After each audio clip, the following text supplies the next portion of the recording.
today we're gonna be talking about the many things that we can learn from watching Love is Blind. The trailer had me hooked and I was like, all right, I'm gonna just watch like one episode, and then from there I was like, all right, I gotta see what happens. Like, I just have to see what happens. Hey boo, this is Nika and I am pleasantly unbothered. Thank you so much for joining me for this video. On this channel, we talk about self-love, self-discovery, self-reflection, self-development, motherhood, fashion, dating, relationships, and just about any other topic that can help you live a happy, fulfilling life. So if you're interested in any of those topics, you are in the right place. Today we are talking about the super popular Netflix series Love is Blind, which right now, as I'm filming this, is like #3 in the US on Netflix. So apparently everybody's into it, everybody's curious, everybody's watching, including me. And I thought we could have a really interesting discussion about it. So real quick, in case you're not familiar, the premise of this show is that it's a social experiment in which a group of guys and a group of women are allowed to date one another and hopefully form connections without ever seeing one another. So it's pretty much blind dating, where they have a series of dates, a lot of conversations. At some point, people might fall in love with each other. People might get engaged without ever seeing the person that they think they fell in love with. People might go ahead and get married within just a few weeks of meeting on the show. It's about 10 or 11 episodes, about an hour a piece. I mean, you could binge it in a day if you really is about that life, you know what I mean? Anyhow, let's jump right into it. The first thing that we can all learn from Love is Blind is that people who are conventionally beautiful or handsome struggle with dating and finding love just as much as the rest of us. Okay. Most of the conversations that we've had on this channel about dating and relationships have been from the angle of someone who's insecure, or someone who feels like they have imperfections that stand in their way, or maybe someone who's overweight and who's been made to feel less than for that and who's had struggles dating because of that sort of thing. In this case, on this show, they pretty much have people who would, for the most part, be considered conventionally attractive. It would have been nice to see a dating pool that was a little bit more diverse than what they provided in many ways, but that's not what we're talking about today, okay? So while many of us are hoping to change our looks or improve our looks in some way in order to have better luck in the dating world and to broaden our dating pool, a lot of these women on the show talked about how they often feel like they're being used for their looks, or like their looks are getting in the way of them finding something real. So although they encounter a lot of guys who seem to be attracted to them and are interested in their body type and everything, a lot of them feel like they're missing a real connection because these men they're dating are trying to use them for their looks or use them for sex, or that the men view them as like a trophy but don't necessarily expect more of them. They don't expect them to be smart. They don't expect them to hold a conversation. That leads to them not knowing who's really interested in them for who they truly are versus who's only interested in them for a fun time or for one night or for a fling or for something like that. Also, a lot of the men talked about how it's usually easy for them to develop a physical attraction to someone and to find women that they are physically attracted to, but among those connections, they find it difficult to really have a meaningful sort of bond with someone. So all this to remind us that we all struggle in, okay? It's not just those of us who have some sort of shortcoming that we feel like is holding us back. And I'm sure that the participants on the show have their insecurities and their issues just like anyone else. They even had a guy there who said he was like 5'4" or something, which is my height actually. And he said that he feels like his height plays a role in him not having as many dating prospects. Because we know for a lot of women, height is a big deal. Their list of dating deal breakers start with, well, he's gotta be like 6 foot and above, right? So for the men who are shorter than that, what does that tell them about their self-worth and their dateability? Short men need love too, you know? Just saying. So all that to say that if you think your dating issues would completely go away if you were prettier, or if you were taller, or if you were shorter, or if you were slimmer, or if you were more educated, or if you were smarter, or if you were better off, if you had money, or like whatever the case is, just keep in mind that even if you were to attain those things, there's a very good chance that those struggles would just be replaced by something else. You know, now that you're successful enough, Now you might be worried about if people are using you for your success. Are they only dating me because of my money? Like, do they just want money from me? Now that you're prettier, or you think that you're prettier, you feel better about yourself because you're slimmer or something. Now that could be replaced by the worry like, oh, now does he only want me because I'm slimmer? Because I don't think he used to talk to me when I was heavier. You know what I mean? And so now that's a whole different song and dance in your head, and a whole different level of doubt that you have to deal with now. So all that to say that we all have our issues. And it's also a reminder not to put your happiness on hold until you attain some dream life that you've been hoping for, until you get the dream job, until you get the dream body, until you get the dream cheekbones. I don't know. Like, stop putting things off until you get to some other random point, because you may never get there. COVID-19 might get all of us before that ever happens. Just kidding. Hope not. God forbid. Okay. The second thing that we can all learn from Love is Blind is that the honeymoon phase that we've heard people talk about, that we've heard experts talk about, it is so real, y'all. I know some people are in denial about the honeymoon phase. Like, they just feel like love is love and love at first sight is just what it is, and this is just how I feel, and it's not a honeymoon phase. I really love him. But this show has reminded me that the honeymoon phase is super real, and it is so easy for me to see how people can get caught up in it, you know, how all of us can get swooped up into it at any given time. Even watching from home, like watching other people's love story, I was starting to swoon. I'm over here like, oh, like, I just want somebody to say those things to me. It makes sense how people can get caught up in those feelings and get caught up in the butterflies, and how they can start to feel infatuated with each other, and how they can't think of anything else but one another, and how everything seems so perfect and everything is just exactly how they wanted it to be, and there are no problems. Their partner's perfect, everything's great, everything's harmonious, right? Until eventually those feelings can wear off, which we saw in a couple of cases, okay? Now, some experts feel like the honeymoon phase can last from a few months to up to a couple of years. Some people feel like the honeymoon phase can kind of come and go throughout our relationships and resurface at different times depending on what's going on. But typically speaking, with the honeymoon phases that happen early in a relationship, it's usually way too early for you to tell whether or not those feelings are real,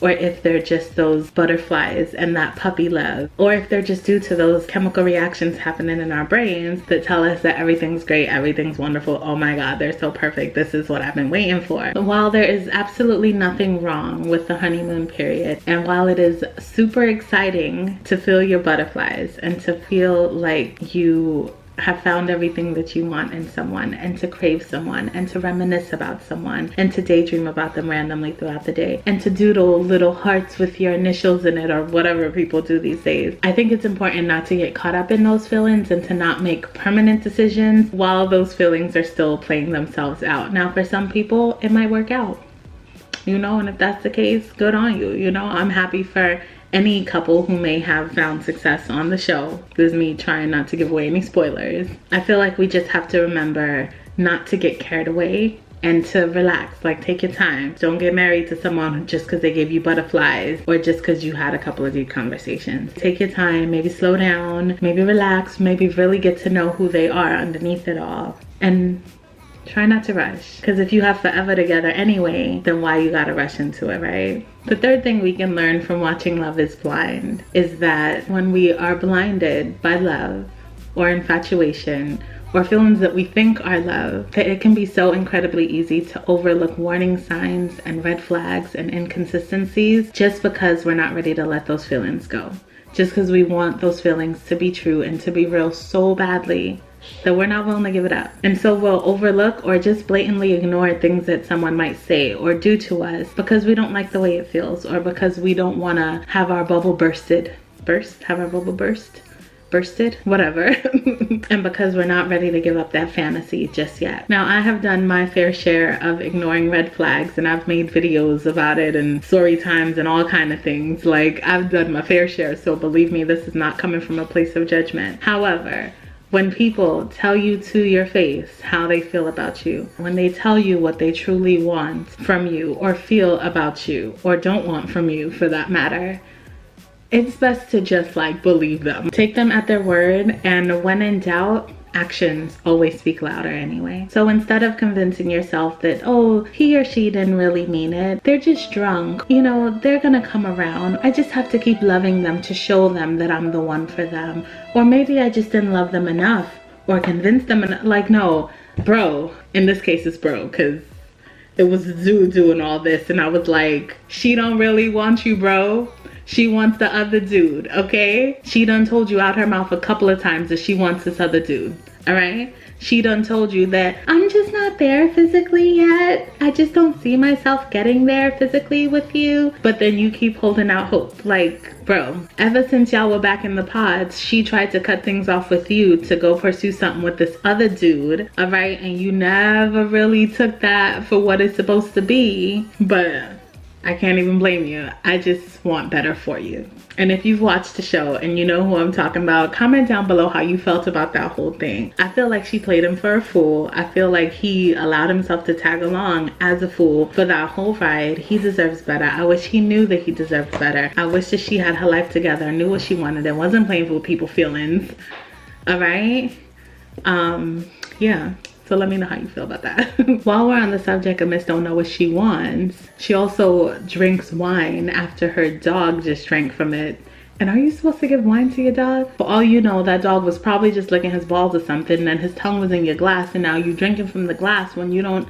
You know what? Let's just move on. Another thing we can learn from Love is Blind is that many of us have been sold such a twisted Disney fairy tale version of what love is that it can be really easy to mistake the feelings of liking someone for being like deeply in love with them. We can easily mistake those sorts of swooning feelings for the real thing, even though they may not be. And this might be a little bit of a spoiler, but within 9 days of knowing one another, 6 different couples professed their love for each other and decided that they wanted to get married to the other person. 6 different couples in 9 days.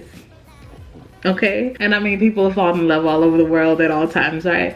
But under these circumstances, I feel like it may make for a great show, it may make for good entertainment, but it's not entirely realistic as far as the longevity of those connections after knowing someone for only like a week and a half. So after professing their love to one another and moving on into the real world, so this is maybe a full 3 weeks of knowing each other, one of the ladies tells her fiance, I lost my butterflies, like in the most pouty, spoiled brat kind of way. And it just got me thinking, like, come on girl, did you really think that your butterflies from day 2 was really gonna last you till death do you part? Like, come on sis, it's been 3 weeks and you're already done. Like, come on now. Is that what you were really planning on building your relationship and your marriage off of? Butterflies? What is this, Cinderella? Like, stop it. Stop. Just stop. The next thing that I have personally learned from watching Love is Blind is that some people are still so pressed to get married. And in more cases than not, I think it's because of the pressure that they're feeling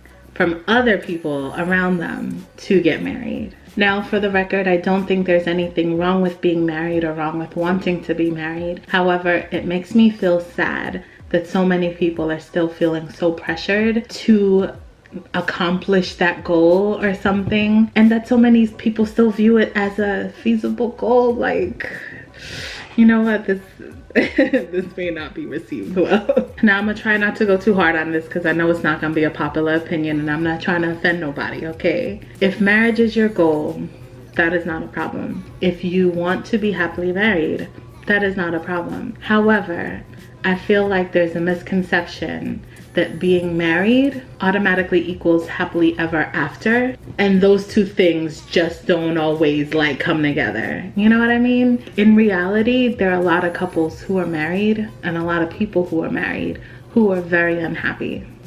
And I'm sure that when people get into it, they don't expect to be one of the unhappy ones, and they're not hoping for an unhappy marriage probably. But at the same time, with the idea of marriage being placed up on this pedestal, you know, as something that everyone's supposed to want, or that people are supposed to go to great lengths in order to like accomplish or to grasp or to get someday, you know, I just feel like too much emphasis is being placed on the marriage concept and on the idea of being married without enough people putting as much emphasis on building a healthy, happy relationship behind the scenes, you know what I mean? So girls are quick to show off the rock, like, yes girl, he proposed, I'm getting married, you know, but then behind closed doors, some of those same girls are miserable. Some of them are miserable. How do I know? I was one of them, okay?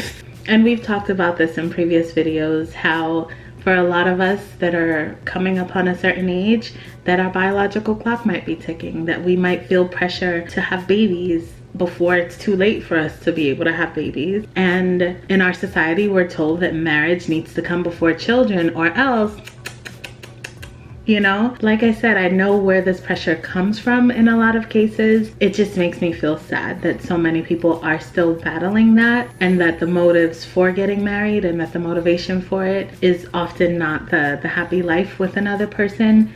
It's often get the ring, sis. And then the rest of it is like details, you know, minor details. So whether you love or hate shows like Love is Blind, I feel like these kinds of shows are always a good opportunity to learn more about dating, about relationships, about other people, about how men think, about how women think. And I am absolutely fascinated. And so I hope you find value in the takeaways that I had from Love is Blind. I hope that you'll let me know in the comment section below what you thought about the show, what your overall observations were. Did you learn any other lessons that you'd like to share with me or anyone else? Read in the comments. It would be wonderful to know. Also, I do respond to each and every comment that I get, unless it's shady and you trying to start a fight or something, because I'm not gonna fight with you, girl. All right, if you disagree, that's one thing, but if you're just trying to be petty and shady, I'm not gonna go there with you. You're not gonna get that out of me. All right, you're not gonna get the reaction you want. Well, you might. You might. But other than that, I would love to hear from you. Let me know in the comments below what you think. If you enjoyed this video, I would love it if you'd give it a thumbs up. That would mean a lot to me personally. And please consider subscribing for more videos like this and for a ton of other discussions that we have here on this channel. You're bound to find something that tickles your fancy, just saying. We have playlists and things. Take a look